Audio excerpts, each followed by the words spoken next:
രണ്ട് രാജാക്കന്മാർ എന്ന പുസ്തകത്തിൽ നിന്നുള്ള വായന 23-ാം അധ്യായം. ജോസിയായുടെ നവീകരണം.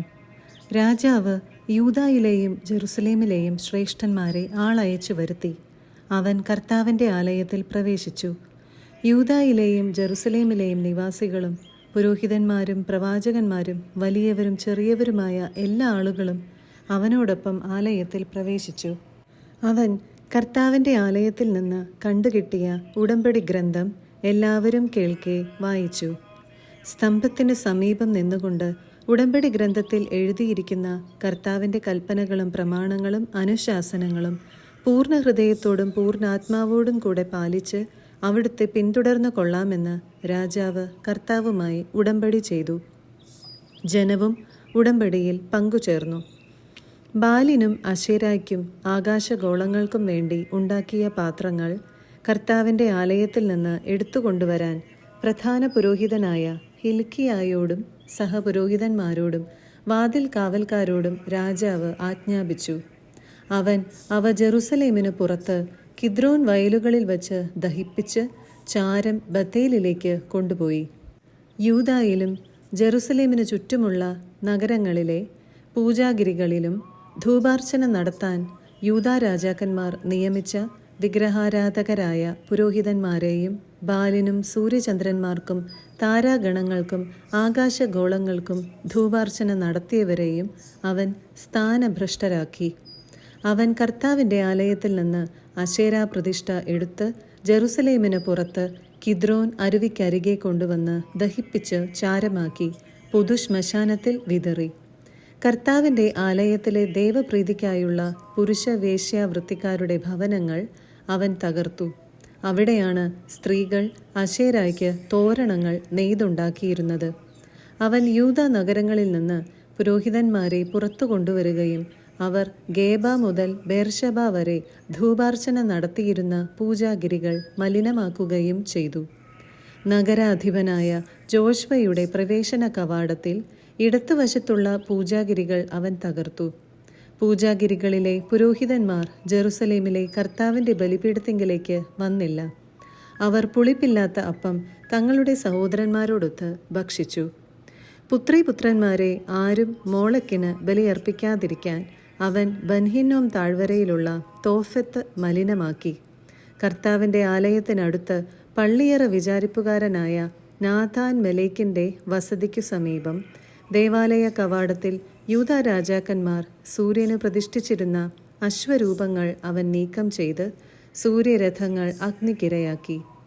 ആഹാസിൻ്റെ മേടയിൽ യൂദാ രാജാക്കന്മാർ നിർമ്മിച്ച ബലിപീഠങ്ങളും കർത്താവിൻ്റെ ആലയത്തിൻ്റെ 2 അങ്കണങ്ങളിൽ മനാസയുണ്ടാക്കിയ ബലിപീഠങ്ങളും അവൻ തകർത്ത് ധൂളിയാക്കി കിദ്രോൻ അരുവിയിൽ ഒഴുക്കി.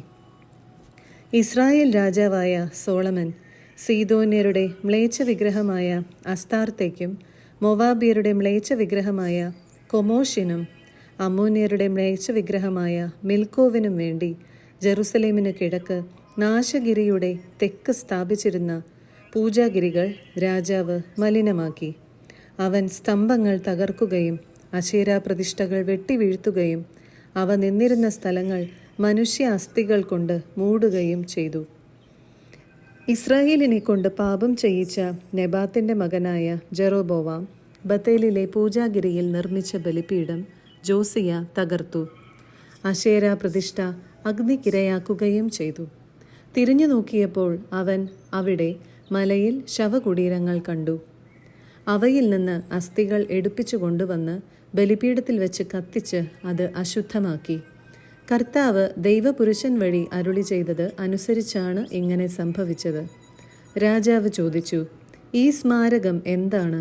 നഗരവാസികൾ പ്രതിവചിച്ചു, നീ ബത്തേലിലെ ബലിപീഠത്തിനെതിരെ ചെയ്ത കാര്യങ്ങൾ പ്രവചിച്ചിരുന്ന യൂദായിലെ ദൈവപുരുഷൻ്റെ ശവകുടീരമാണിത്.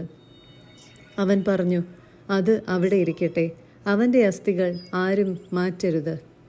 അങ്ങനെ സമരിയായിൽ നിന്ന് വന്ന പ്രവാചകന്റെ അസ്ഥികളെപ്പോലെ അതും അവർ സ്പർശിച്ചില്ല.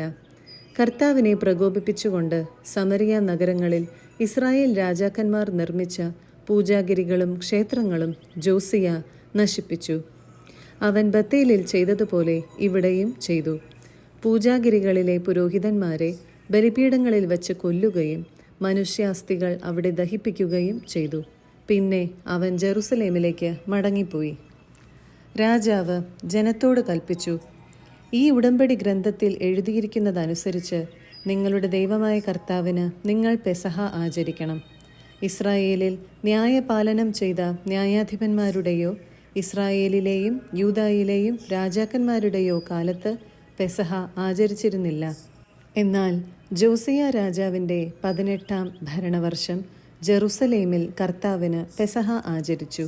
കൂടാതെ പുരോഹിതൻ ഹിൽക്കിയ കണ്ടെത്തിയ നിയമഗ്രന്ഥത്തിൽ എഴുതിയിരുന്നവ നടപ്പിലാക്കാൻ ജോസിയ യൂദായിലും ജെറുസലേമിലും ഉണ്ടായിരുന്ന ആഭിചാരക്കാരെയും ശകുനക്കാരെയും കുലവിഗ്രഹങ്ങളെയും ബിംബങ്ങളെയും മറ്റു മ്ലേച്ഛതകളെയും നിർമ്മാർജ്ജനം ചെയ്തു. മോശയുടെ നിയമങ്ങളനുസരിച്ച് പൂർണ്ണ ഹൃദയത്തോടും പൂർണ്ണ ആത്മാവോടും പൂർണ്ണ ശക്തിയോടും കൂടെ കർത്താവിനെ പിൻചെന്ന മറ്റൊരു രാജാവ് മുൻപോ പിൻപോ ഉണ്ടായിട്ടില്ല. എങ്കിലും മനാസെ നിമിത്തം യൂദായ്ക്കെതിരെ ജ്വലിച്ച കർത്താവിൻ്റെ ഉഗ്രകോപം ശമിച്ചില്ല.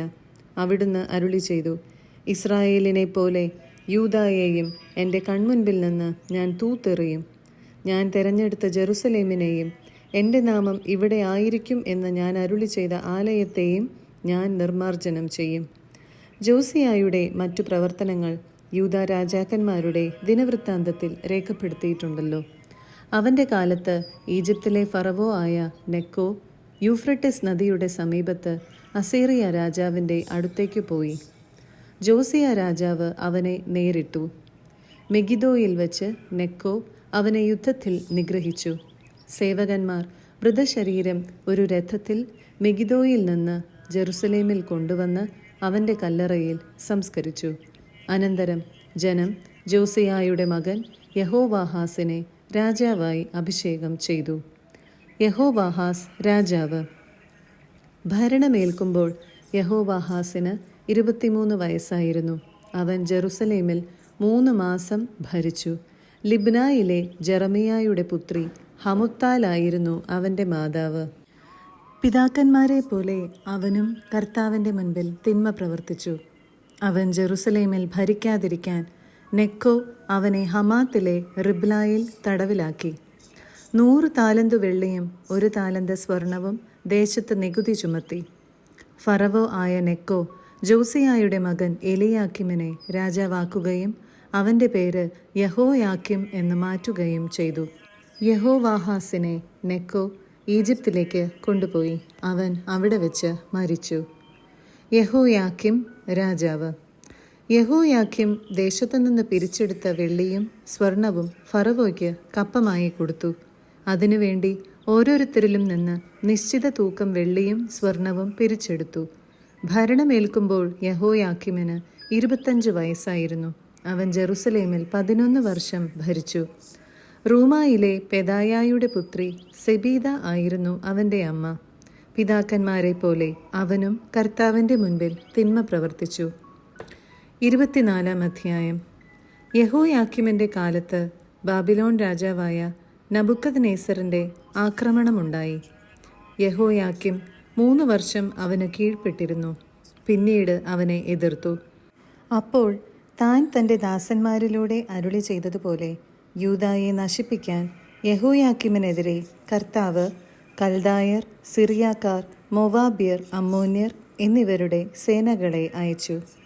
നിശ്ചയമായും ഇത് കർത്താവിൻ്റെ മുൻപിൽ നിന്ന് അവരെ നീക്കം ചെയ്യേണ്ടതിന് അവിടുത്തെ കൽപ്പനയനുസരിച്ച് സംഭവിച്ചതാണ്.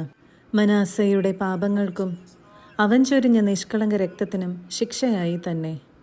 അവൻ നിഷ്കളങ്ക രക്തം കൊണ്ട് ജെറുസലേം നിറച്ചു. കർത്താവ് അത് ക്ഷമിക്കുകയില്ല.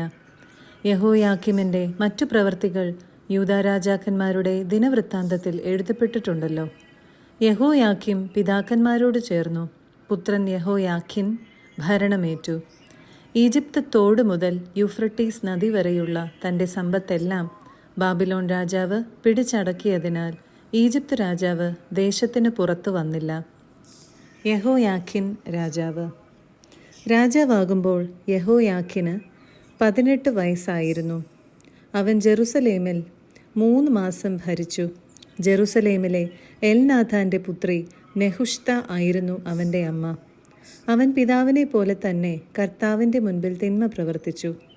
അക്കാലത്ത് ബാബിലോൺ രാജാവായ നബുക്കദ്നേസർ ജെറുസലേം വളഞ്ഞു. നബുക്കദ്നേസർ അവിടെ എത്തുമ്പോൾ അവൻ്റെ പടയാളികൾ നഗരം ഉപരോധിക്കുകയായിരുന്നു. യൂദാ രാജാവായ യെഹോയാക്കിൻ തന്നെയും മാതാവിനെയും ഭൃത്യന്മാരെയും പ്രഭുക്കന്മാരെയും കൊട്ടാരത്തിലെ സേവകന്മാരെയും അവന് അടിയറ വെച്ചു. ബാബിലോൺ രാജാവ് തൻ്റെ 8ാം ഭരണവർഷം അവനെ തടവുകാരനാക്കുകയും ദേവാലയത്തിലെയും കൊട്ടാരത്തിലെയും നിധികൾ കൊള്ളയടിക്കുകയും ഇസ്രായേൽ രാജാവായ സോളമൻ കർത്താവിൻ്റെ ആലയത്തിന് വേണ്ടി നിർമ്മിച്ച സ്വർണപാത്രങ്ങൾ കഷണങ്ങളാക്കുകയും ചെയ്തു. കർത്താവ് മുൻകൂട്ടി അറിയിച്ചതുപോലെ തന്നെയാണ് ഇത് സംഭവിച്ചത്. ജെറുസലേം നിവാസികൾ, പ്രഭുക്കന്മാർ, ധീരയോദ്ധാക്കൾ, 10,000 തടവുകാർ, ശില്പികൾ, ലോഹപ്പണിക്കാർ എന്നിവരെ അവൻ പിടിച്ചുകൊണ്ടുപോയി. ദരിദ്രർ മാത്രം ദേശത്ത് അവശേഷിച്ചു. യെഹോയാക്കിമിനെയും അവൻ്റെ അമ്മയെയും പത്നിമാരെയും സേവകന്മാരെയും ദേശമുഖ്യന്മാരെയും അവൻ ജെറുസലേമിൽ നിന്ന് ബാബിലോണിലേക്ക് തടവുകാരായി കൊണ്ടുപോയി. ബാബിലോൺ രാജാവ് 7,000 ധീരയോദ്ധാക്കളെയും ശില്പികളും ലോഹപ്പണിക്കാരുമായി 1,000 പേരെയും തടവുകാരായി കൊണ്ടുപോയി. അവർ ശക്തന്മാരും യുദ്ധത്തിന് കഴിവുള്ളവരും ആയിരുന്നു. ബാബിലോൺ രാജാവ് യെഹോയാക്കിൻ്റെ പിതൃസഹോദരനായ മത്താനിയായെ പകരം രാജാവാക്കുകയും അവൻ്റെ പേര് സെദക്കിയ എന്ന് മാറ്റുകയും ചെയ്തു. സെദക്കിയ രാജാവാക്കുമ്പോൾ സെദക്കിയായ്ക്ക് 21 വയസ്സായിരുന്നു. അവൻ ജെറുസലേമിൽ 11 വർഷം ഭരിച്ചു. ലിബ്നായിലെ ജെറമിയായുടെ പുത്രി ഹമുത്താലായിരുന്നു അവൻ്റെ അമ്മ. യെഹോയാഖിമിനെ പോലെ അവനും കർത്താവിൻ്റെ മുൻപിൽ തിന്മ പ്രവർത്തിച്ചു. കർത്താവിൻ്റെ കോപം ജെറുസലേമിനും യൂദായ്ക്കുമെതിരെ ജ്വലിച്ചു. അവിടുന്ന് അവരെ തൻ്റെ മുൻപിൽ നിന്ന് തള്ളിക്കളഞ്ഞു. സെദക്കിയ ബാബിലോൺ രാജാവിനെ എതിർത്തു. 25-ാം അധ്യായം. ജെറുസലേമിൻ്റെ പതനം. സെദക്കിയായുടെ 9ാം ഭരണവർഷം 10-ാം മാസം 10-ാം ദിവസം ബാബിലോൺ രാജാവായ നബുക്കദ്നേസർ സകല സൈന്യങ്ങളോടും കൂടെ വന്ന് ജെറുസലേമിനെ ആക്രമിച്ച് ചുറ്റും ഉപരോധം ഏർപ്പെടുത്തി. സെദക്കിയായുടെ 11-ാം ഭരണവർഷം വരെ നഗരം ഉപരോധിക്കപ്പെട്ടു കിടന്നു. 4-ാം മാസം 9-ാം ദിവസം നഗരത്തിൽ ക്ഷാമം വളരെ രൂക്ഷമായി. ജനത്തിന് ഭക്ഷിക്കാനൊന്നും ഉണ്ടായിരുന്നില്ല. കൽദായർ നഗരം വളഞ്ഞിരുന്നെങ്കിലും കോട്ടയിൽ പിളർപ്പുണ്ടാക്കി രാജാവും പടയാളികളും രാജകീയ ഉദ്യാനത്തിനടുത്തുള്ള 2 ചുമരുകൾക്കിടയിലുള്ള വാതിലിലൂടെ രാത്രി പലായനം ചെയ്തു. അരാബായെ ലക്ഷ്യമാക്കിയാണ് അവർ പോയത്. എന്നാൽ കൽദായ സൈന്യം രാജാവിനെ അനുധാവനം ചെയ്ത് ജെറീക്കോ സമതലത്തിൽ വെച്ച് മറികടന്നു. അപ്പോൾ അവൻ്റെ പടയാളികൾ ചിതറിപ്പോയി. കൽദായർ രാജാവിനെ പിടിച്ച് റിബ്ലായിൽ ബാബിലോൺ രാജാവിൻ്റെ അടുത്തു കൊണ്ടുവന്നു. അവൻ സെദക്കിയായുടെ മേൽ വിധി പ്രസ്താവിച്ചു. പുത്രന്മാരെ അവൻ്റെ കൺമുൻപിൽ വെച്ച് നിഗ്രഹിച്ചു. അവനെ കണ്ണുകൾ ചൂഴ്ന്നെടുത്തതിനു ശേഷം ചങ്ങല കൊണ്ട് ബന്ധിച്ച് ബാബിലോണിലേക്ക് കൊണ്ടുപോയി. ദേവാലയം നശിപ്പിക്കുന്നു. ബാബിലോൺ രാജാവായ നബുക്കദ്നേസറിൻ്റെ 19-ാം ഭരണവർഷം 5-ാം മാസം 7-ാം ദിവസം അവൻ്റെ അംഗരക്ഷകന്മാരുടെ നായകനായ ദാസൻ നബുസരദാൻ ജെറുസലേമിൽ വന്നു. അവിടെ കർത്താവിൻ്റെ ആലയവും രാജകൊട്ടാരവും ജെറുസലേമിലെ വീടുകളും അഗ്നിക്കിരയാക്കി. മാളികകൾ കത്തിച്ചാമ്പലായി. അവനോട് കൂടെ ഉണ്ടായിരുന്ന കൽദായ സൈന്യം ജെറുസലേമിന് ചുറ്റുമുള്ള കോട്ട തകർത്തു. നഗരത്തിൽ അവശേഷിച്ചിരുന്ന ജനത്തെയും ബാബിലോൺ രാജാവിനോട് കൂറ് പ്രഖ്യാപിച്ചവരെയും അവശേഷിച്ചിരുന്ന കരകൗശലക്കാരെയും നബുസരദാൻ തന്നോടുകൂടെ കൊണ്ടുപോയി. അതിദരിദ്രരായ ചിലരെ ഉഴവുകാരായും മുന്തിരിത്തോട്ട പണിക്കാരായും അവിടെ തന്നെ നിയോഗിച്ചു. ദേവാലയത്തിലെ ഓട്ടുസ്തംഭങ്ങളും പീഠങ്ങളും ജലസംഭരണിയും കൽദായർ കഷണങ്ങളാക്കി ബാബിലോണിലേക്ക് കൊണ്ടുപോയി. കലശങ്ങൾ, കോരികകൾ, തിരിക്കത്രികകൾ, ധൂപത്തളികകൾ, ദേവാലയ ശുശ്രൂഷയ്ക്ക് ഉപയോഗിച്ചിരുന്ന ഊട്ടുപാത്രങ്ങൾ, നെരിപ്പോടുകൾ, കോപ്പകൾ എന്നിവയെല്ലാം അവൻ കൊണ്ടുപോയി. സ്വർണമോ വെള്ളിയോ ആയി ഉണ്ടായിരുന്നതെല്ലാം അവൻ കൊണ്ടുപോയി. കർത്താവിൻ്റെ ആലയത്തിൽ സോളമൻ നിർമ്മിച്ച 2 സ്തംഭങ്ങൾ, ജലസംഭരണി, പീഠങ്ങൾ എന്നിവയ്ക്ക് ഉപയോഗിച്ച ഓടിൻ്റെ തൂക്കം നിർണയാതീതമായിരുന്നു. ഒരു സ്തംഭത്തിൻ്റെ ഉയരം 18 മുഴം. അതിന് 3 മുഴം ഉയരത്തിൽ ഓടുകൊണ്ട് നിർമ്മിച്ച മകുടമുണ്ടായിരുന്നു. അതിനു ചുറ്റും വലപ്പണിയും മാതള നാരങ്ങകളും ഓടുകൊണ്ട് തീർത്തിരുന്നു. വലപ്പണി ചെയ്ത മറ്റേ സ്തംഭവും അതുപോലെ തന്നെയായിരുന്നു. ബാബിലോൺ പ്രവാസം. കാവൽപ്പട നായകൻ മുഖ്യപുരോഹിതനായ സെറായിയായെയും സഹപുരോഹിതനായ സെഫാനിയായെയും വാതിൽ സൂക്ഷിപ്പുകാർ 3 പേരെയും നഗരത്തിലെ ഒരു സേനാപതിയെയും രാജസഭാംഗങ്ങളിൽ 5 പേരെയും സൈന്യാധിപന്റെ കാര്യസ്ഥനെയും, ഇവനാണ് ജനത്തെ വിളിച്ചുകൂട്ടിയിരുന്നത്, നഗരത്തിൽ നിന്ന് വേറെ 60 പേരെയും റിബ്ലായിൽ ബാബിലോൺ രാജാവിൻ്റെ അടുത്ത് കൊണ്ടുചെന്നു. രാജാവ് അവരെ ഹാമാത്തിലെ റിബ്ലായിൽ വെച്ച് വധിച്ചു. അങ്ങനെ യൂദ നാടുകടത്തപ്പെട്ടു. ബാബിലോൺ രാജാവായ നബുക്കദ്നേസർ യൂദായിൽ നിർത്തിയിരുന്ന ജനത്തെ ഭരിക്കാൻ ഷാഫാന്റെ പൗത്രനും അഹിക്കാമിൻ്റെ പുത്രനുമായ ഗദാലിയായെ ദേശാധിപതിയായി നിയമിച്ചു. ബാബിലോൺ രാജാവ് ഗദാലിയായെ ദേശാധിപതിയാക്കിയെന്ന് അറിഞ്ഞ് അവിടെ ഉണ്ടായിരുന്ന സേനാപതികൾ സൈന്യസമേതം മിസ്പായിൽ ഗദാലിയായുടെ അടുത്തു ചെന്നു. അവർ നെത്താനിയായുടെ മകൻ ഇസ്മായേൽ, കരയായുടെ മകൻ യോഹന്നാൻ, നെത്തോഫാത്യനായ തൻഹുമേത്തിൻ്റെ മകൻ സെറായിയ, മക്കാത്യൻ്റെ മകൻ യാസനിയ എന്നിവരായിരുന്നു. ഗദാലിയ അവരോടും സൈന്യത്തോടും സത്യം ചെയ്തു പറഞ്ഞു, കൽദായ അധികാരികളെ ഭയപ്പെടേണ്ട, നാട്ടിൽ താമസിക്കുവിൻ. ബാബിലോൺ രാജാവിനെ സേവിച്ച് നാട്ടിൽ താമസിച്ചു കൊള്ളുവിൻ, എല്ലാം ശുഭമാകും. എന്നാൽ 7-ാം മാസം രാജകുടുംബാംഗമായ എലീഷാമായുടെ പൗത്രനും നെത്താനിയായുടെ പുത്രനുമായ ഇസ്മായേൽ 10 പേരോടൊപ്പം മിസ്പായിൽ ചെന്ന് ഗദാലിയായെയും കൂടെയുണ്ടായിരുന്ന കൽദായരെയും ആക്രമിച്ച് വധിച്ചു. കൽദായരെ ഭയപ്പെട്ട് കുലീനരും താഴ്ന്നവരുമായ ജനമെല്ലാം സേനാപതികളോടൊപ്പം ഈജിപ്തിലേക്ക് തിരിച്ചു. യൂദ രാജാവായ യഹോയാക്കിൻ്റെ വിപ്രവാസത്തിൻ്റെ 37-ാം വർഷം എവിൽ മെരോദാക്ക് ബാബിലോൺ രാജാവായി ഭരണമേൽക്കുകയും ആ വർഷം 12-ാം മാസം 27-ാം ദിവസം യഹോയാക്കിനെ സൗമനസ്യത്തോടെ മോചിപ്പിക്കുകയും ചെയ്തു. രാജാവ് അവനോട് കാരുണ്യപൂർവ്വം സംസാരിക്കുകയും ബാബിലോണിൽ അവനോട് കൂടെ ഉണ്ടായിരുന്ന രാജാക്കന്മാരെക്കാൾ ഉയർന്ന സ്ഥാനം അവന് നൽകുകയും ചെയ്തു.